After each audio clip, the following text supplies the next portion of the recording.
Sunan Kalijaga dilahirkan dari keluarga bangsawan Tuban.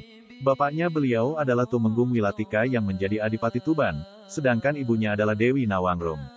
Riwayat lain menyebutkan bahwa Tumenggung Dipati Wilatika ini merupakan keturunan dari Runggalawe dari Kerajaan Majapahit.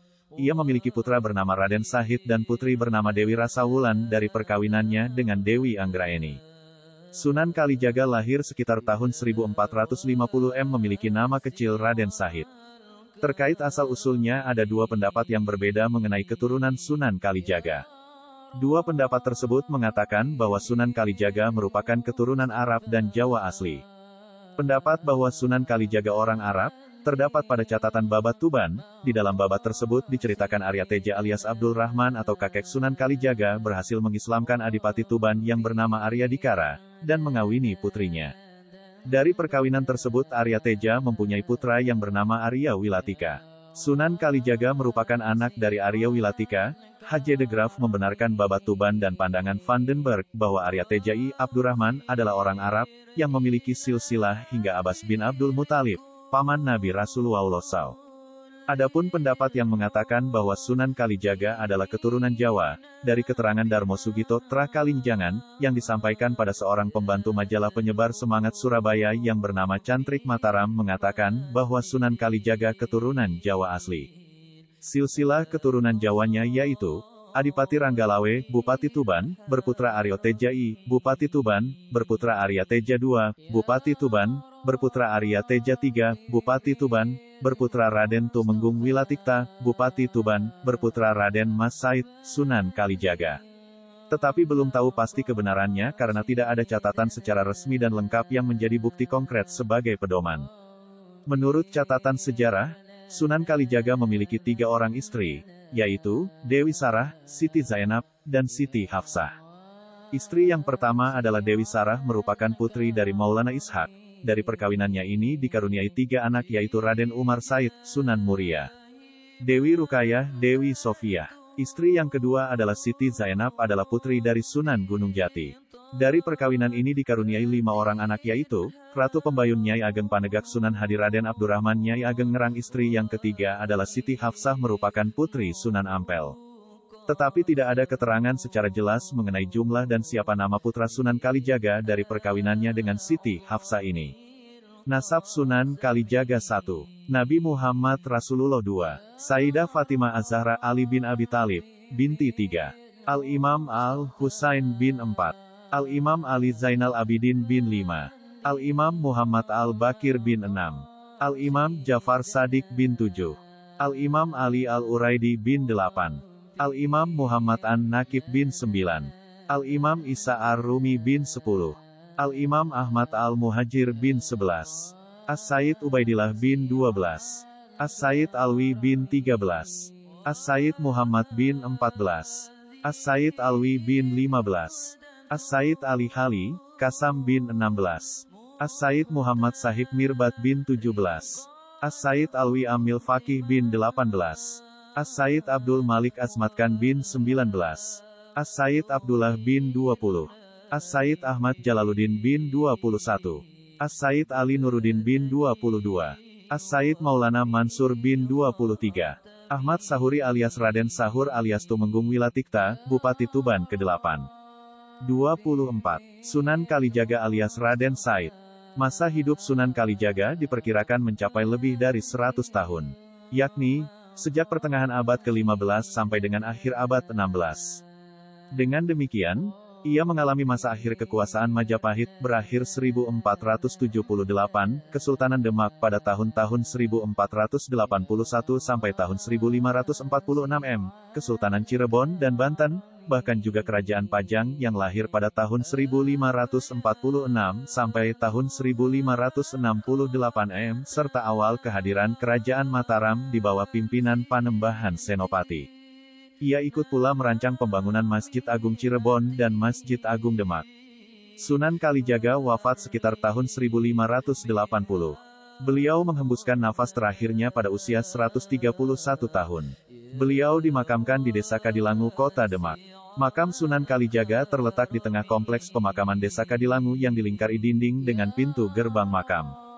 Area makam Sunan Kalijaga masih di dalam kota Demak, kira-kira berjarak sekitar 3 km dari Masjid Agung Demak. Seperti makam Wali Songo umumnya, makam Sunan Kalijaga berada di dalam bangunan tungkuk berdinding tembok dengan hiasan dinding terbuat dari kayu berukir. Dalam catatan sejarah Sunan Kalijaga menyebutkan bahwa Sunan Kalijaga memiliki banyak guru selama hidupnya, bahkan bukan hanya dari Indonesia saja tetapi dari luar negeri. Beberapa guru Sunan Kalijaga tersebut antara lain, Sunan Bonang. Kisah awal Sunan Kalijaga dimulai dengan kisah mengenai masa mudanya yang suka berbuat tercela, seperti, suka judi, mabuk-mabukan, mencuri sampai diusir oleh orang tuanya karena malu dengan perbuatan Sunan Kalijaga. Namun, dengan diusirnya dari rumah tidak menjadikannya Sunan Kalijaga membaik, malah semakin nakal dengan menjadi perampok yang membuat kerusuhan di hutan Jatisari dan membuat semua orang ketakutan kepadanya. Dengan kenakalan yang tidak lazim bahkan sampai membunuh orang, Sunan Kalijaga atau Raden Said dikenal dengan sebutan Lokajaya. Namun atas dakwah Sunan Bonang yang ketika dirampok mampu menunjukkan kesaktian mengubah buah aren menjadi emas, kemudian Raden Said bertaubat dan berusaha menjadi orang yang lebih baik, yang bahkan akhirnya menjadi anggota Wali Songo.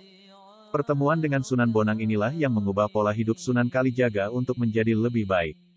Melihat kearifan ilmu Sunan Bonang, membuat Raden Said ingin belajar dengannya. Sunan Bonang mau menerima Raden Said menjadi muridnya dengan syarat Raden Said disuruh bertapa di pinggir sungai hingga Sunan Bonang menemuinya kembali. Setelah Sunan Bonang menemuinya kembali kemudian Raden Said dibawa ke Ngampel Gading untuk mendapatkan pembelajaran mengenai agama. Inti ajaran yang diwejangkan Sunan Bonang kepada Raden Said yaitu, Sangkan Paraning Dumadi, yaitu suatu ilmu yang pada hakikat menerangkan asal-usul kejadian alam semesta, kepergian roh sesudah kematian ngawi, serta hakikat hidup dan mati. Syekh Siti Jenar Syekh Siti Jenar merupakan orang pertama di Pondok Giri Amparan Jati. Bahwa sewaktu Sunan Kalijaga tinggal di Cirebon pernah belajar ilmu ilafi dari beliau. Namun kemudian mereka berdua berguru tentang ilmu marifat dari Sunan Gunung Jati selama 4 tahun. Syekh Sutabris, Sunan Kalijaga pernah berguru kepada Syekh Sutabris pada abad ke-15. Syekh Sutabris adalah guru agama yang tinggal di Pulau Upih termasuk bagian kota Malaka dan terletak di sebelah utara sungai serta pulau yang ramai karena menjadi pusat perdagangan waktu itu.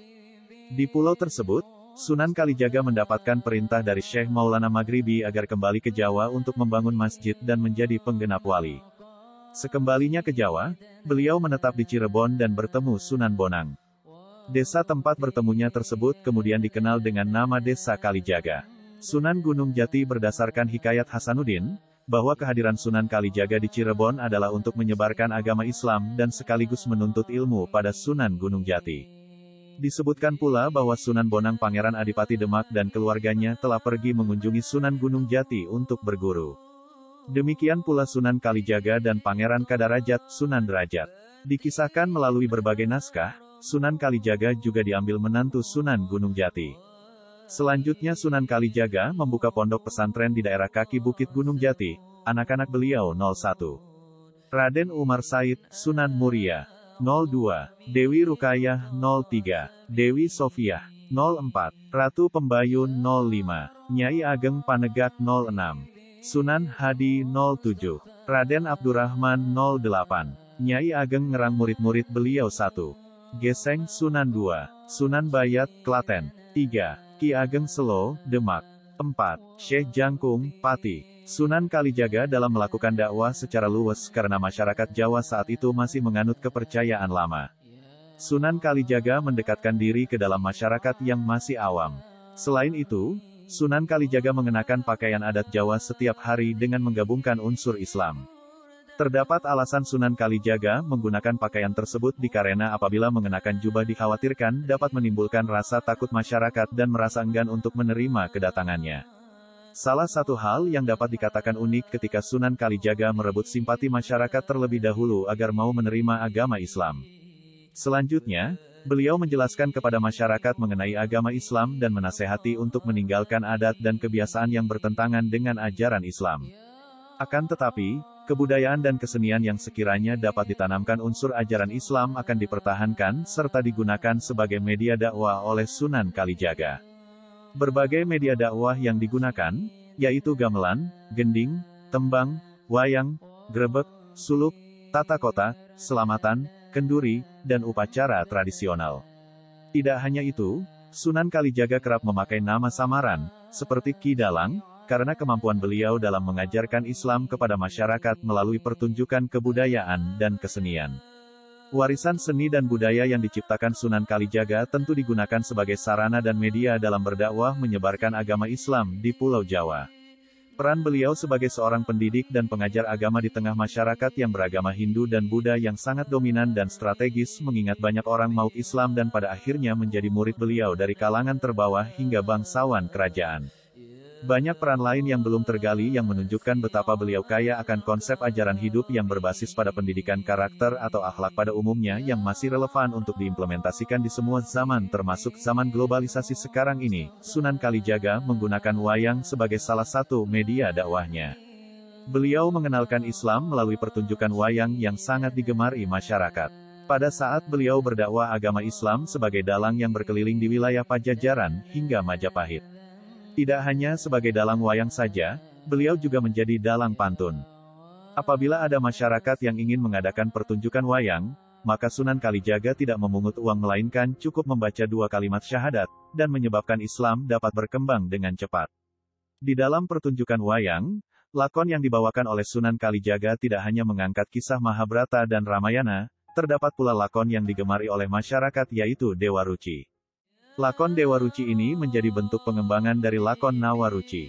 Lakon Dewa Ruci ini mengisahkan Bima yang merupakan salah satu Pandawa saat mencari kebenaran melalui bimbingan Begawan Drona hingga Bima bertemu dengan Dewa Ruci.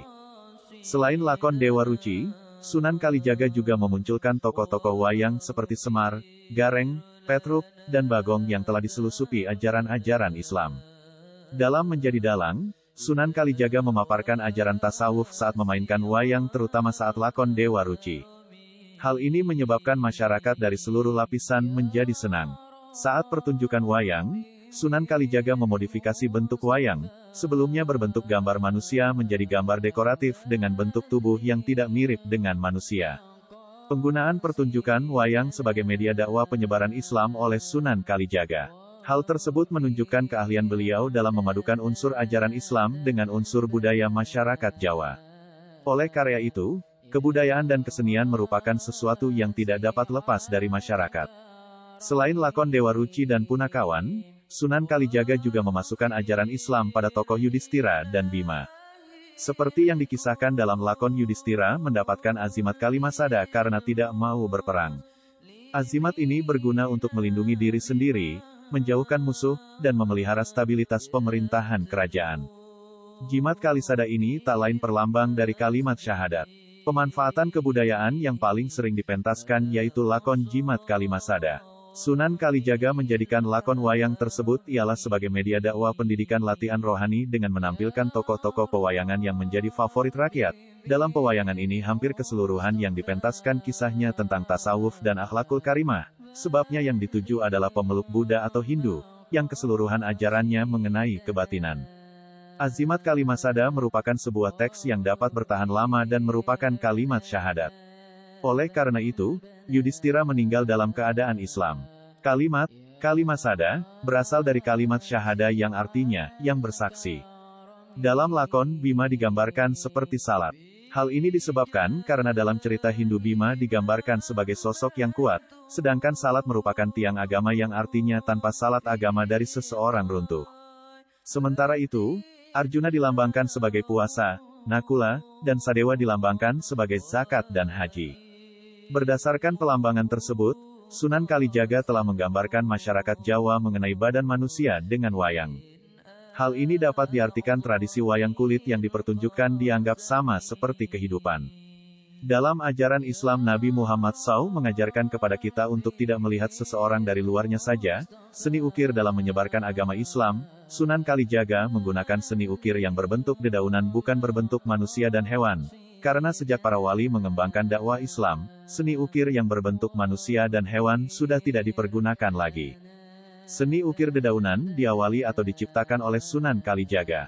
Seni ukir tersebut dapat dijumpai pada guyau, alat menggantungkan gamelan, dan pada rumah-rumah adat di sekitar Demak dan Kudus. Gamelan digunakan sebagai media dakwah oleh Sunan Kalijaga ketika pertunjukan dan acara lainnya. Dalam pertunjukan wayang, Ketukan gamelan sudah digubah Sunan Kalijaga agar iramanya sesuai dengan lakon yang akan dimainkan. Selain digunakan dalam pertunjukan wayang, gamelan digunakan untuk mengundang masyarakat agar datang ke masjid. Gamelan juga digunakan saat acara grebek dan sekaten yang bertujuan untuk mengundang banyak perhatian dari masyarakat. Selain menggunakan wayang dan gamelan, Sunan Kalijaga dalam berdakwah juga menggunakan tembang-tembang yang merupakan kebudayaan dan kesenian dari masyarakat Jawa.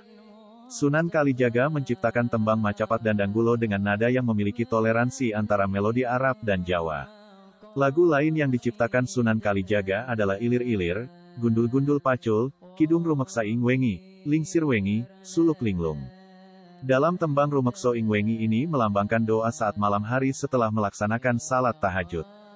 Doa yang dipanjatkan bertujuan meminta agar senantiasa dihindarkan dari gangguan negatif, serta dalam gaya bahasa sesuai dengan pikiran masyarakat Jawa.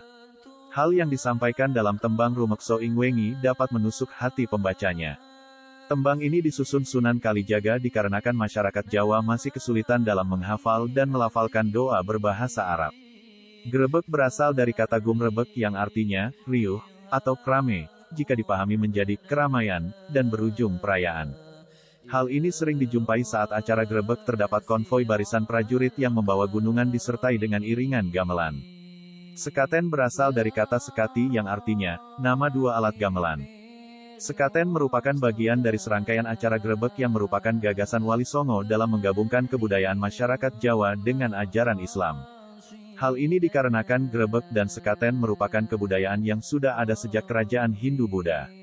Ide untuk menggabungkan kebudayaan grebek dan sekaten dengan ajaran Islam muncul saat Sunan Kalijaga mencoba menarik masyarakat datang ke masjid dan bertepatan dengan peringatan Maulid Nabi Muhammad SAW. Sunan Kalijaga memiliki inisiatif untuk menggabungkan unsur kebudayaan yang sudah lama dikenal oleh masyarakat Jawa. Lalu menggunakan gamelan dan tari-tarian di lingkungan keraton untuk meramaikan pelaksanaan grebek Maulid. Seperangkat gamelan diletakkan di halaman masjid untuk ditabuh agar menarik perhatian masyarakat. Komplek masjid dihiasi dengan pernak-pernik menarik yang mengundang masyarakat datang ke komplek Masjid Demak. Awalnya masyarakat merasa malu untuk datang, perlahan-lahan mulai berdatangan dengan melewati gapura dan dituntun untuk mengucapkan kalimat syahadat. Selanjutnya masyarakat akan diajarkan dan dituntun cara berwudu dengan baik. Selain grebek Maulid, terdapat juga grebek Syawal yang diselenggarakan saat Hari Raya Idul Fitri dan grebek besar saat Hari Raya Idul Adha. Saat perayaan grebek dan sekaten, juga terdapat gunungan. Gunungan ini dimaknai sebagai lambang kemakmuran dan sebagai rasa syukur terhadap Tuhan. Gunungan ini akan dibagikan kepada masyarakat. Penggunaan grebek dan sekaten sebagai media dakwah Islam ini menuai sukses besar dan masyarakat ikut menyukainya. Sunan Bonang yang ketika sedang melakukan perjalanan dakwah dan bertemu dengan Raden Said, akhirnya dengan karomah yang dimiliki oleh Sunan Bonang menunjukkan kemampuan mengubah buah aren menjadi emas. Kemudian Raden Said bertaubat dan berusaha menjadi orang yang lebih baik. Raden Said memohon kepada sang pria tua untuk menjadikannya sebagai seorang murid. Mendengar hal itu, Sunan Bonang lantas memberikan Raden Said sebuah ujian, apabila benar-benar ingin menjadi muridnya. Beliau mengeluarkan dan menancapkan tongkat yang menjadi salah satu karomahnya itu di pinggir kali. Lantas memerintahkan Raden Said menjaga benda tersebut tetap tertancap sampai ia kembali, sementara Sunan Bonang pergi meninggalkannya dengan melintasi sungai dengan berjalan di atas air tanpa sedikit pun terkena percikan air. Ini merupakan salah satu karomahnya. Sementara Raden Said meneruskan perintah Sunan Bonang untuk menjaga tongkat tersebut di pinggir kali. Beliau yang mulai merasa bosan lantas berdoa kepada Allah Subhanahu wa Ta'ala untuk memintanya tertidur layaknya seorang pemuda di Gua Kafi saat zaman Rasulullah Shallallahu Alaihi Wasallam dahulu. Doa tersebut diijabah hingga akhirnya Brandal Lokajaya tertidur selama 3 tahun lamanya. Selama itu Sunan Bonang baru kembali. 3 tahun terlelap dalam tidurnya, Sunan Bonang membangunkan Brandal Lokajaya dengan cara mengumandangkan azan di sampingnya. Setelah terbangun dari tidurnya, Sunan Bonang mengajak Brandal Lokajaya menuju pesantrennya di wilayah Tuban untuk diajarkan ilmu agama. Akhirnya Raden Said atau Brandal Lokajaya menjadi salah seorang pendakwah seperti gurunya dan terkenal dengan sebutan Sunan Kalijaga. Namanya itu sendiri berarti seorang ulama yang menyebarkan Islam dan pernah menjaga kali sesuai perintah gurunya Sunan Bonang.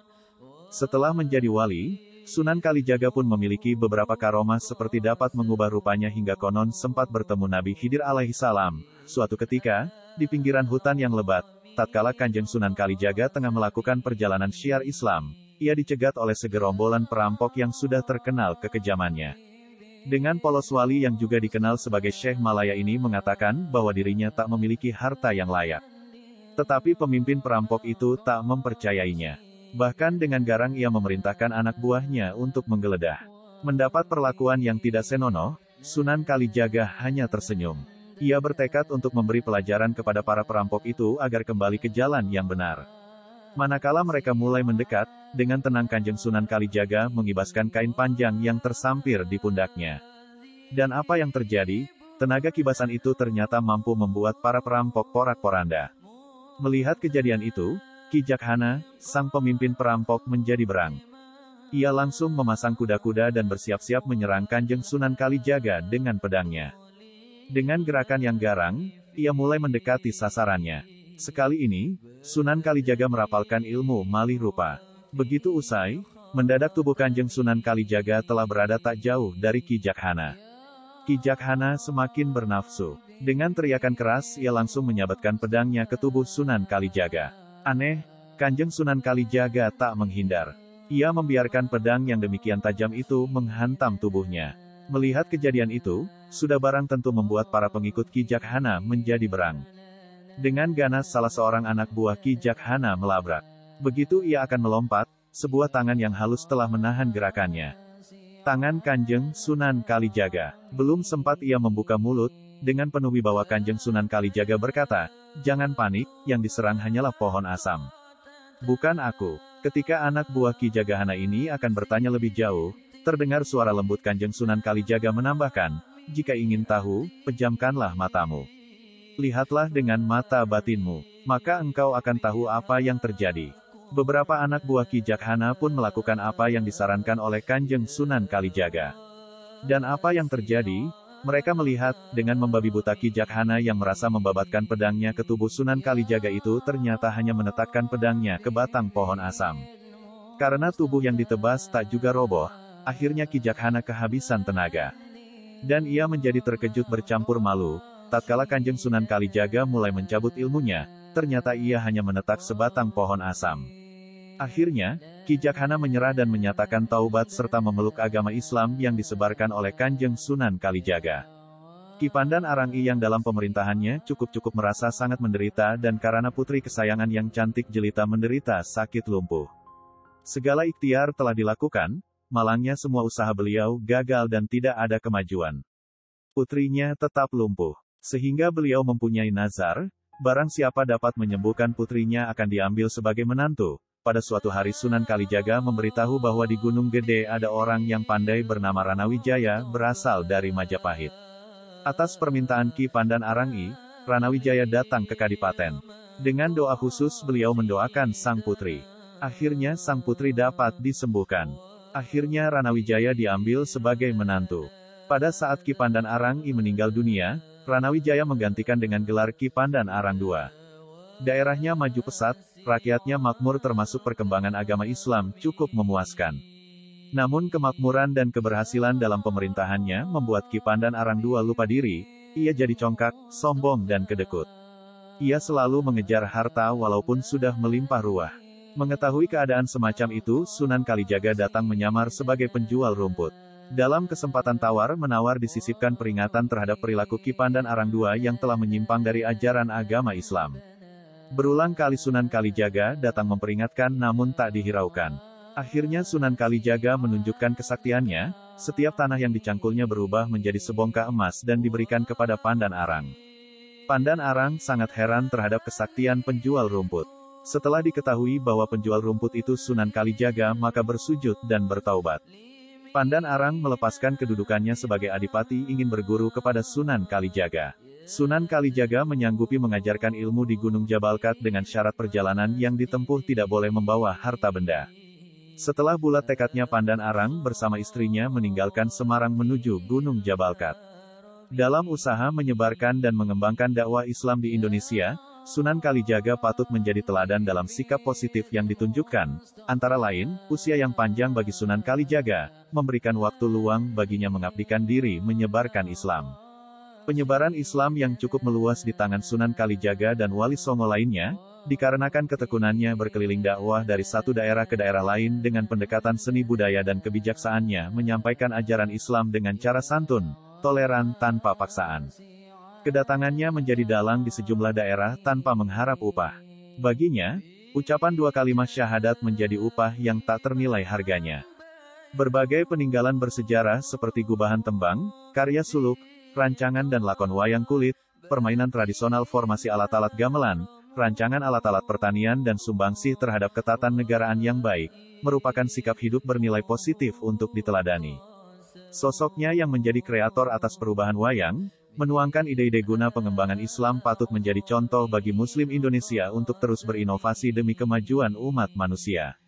Salah satu contoh tembang Sunan Kalijaga yaitu Kidung Rumekso ing Wengi, Teguh Hayu Luputa ing Lara Luputa Bilahi kabeh jim setan datan purun paneluhan tan ana wanini wa panggawe ala gunaning wong luput geni atemahan tirta maling adoh tan ana ngarah ing mami guna duduk pansirno tembang dalam bahasa Jawa ini dilantunkan sebagai pengantar tidur bagi seorang bayi yang ada di gendongan, berisi doa permohonan kepada Allah SWT agar dijauhkan dari segala gangguan dan godaan. Sunan Kalijaga berperan penting dalam membentuk karakter Islam di Jawa, bahkan Nusantara yang lentur, toleran, dan penuh kearifan. Terlepas dari mitos atau legenda yang menyertai, Sunan Kalijaga telah meletakkan dasar-dasar kehidupan masyarakat yang harmonis, produktif, dan kreatif. Dari tangan Sunan Kalijaga tumbuh wajah Islam kultural, moderat, lentur, dan menyerap beragam ekspresi budaya lokal. Bukan hanya lakon wayang dan tembang lir-ilir.